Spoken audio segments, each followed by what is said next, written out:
घालीन लोटांगण वंदीन चरण डोळ्याने पाहिन रूप तुझे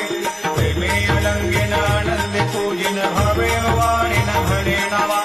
त्वमेव माता पिता त्वमेव त्वमेव बंधु सखा त्वमेव त्वमेव विद्या द्रविणं त्वमेव त्वमेव सर्वं मम देव देव कायेन वाचा मनसेन्द्रियैर्वा बुद्ध्यात्मना वा प्रकृति स्वभाव करोमि यद्यत् सकलं परस्मै नारायणायति समर्पयामि अच्युतं केशवं रामनारायणं कृष्णदामोदरं वासुदेवं हरिं श्रीधरं माधवं गोपिकावल्लभं जानकीनायकं रामचन्द्रं भजे हरे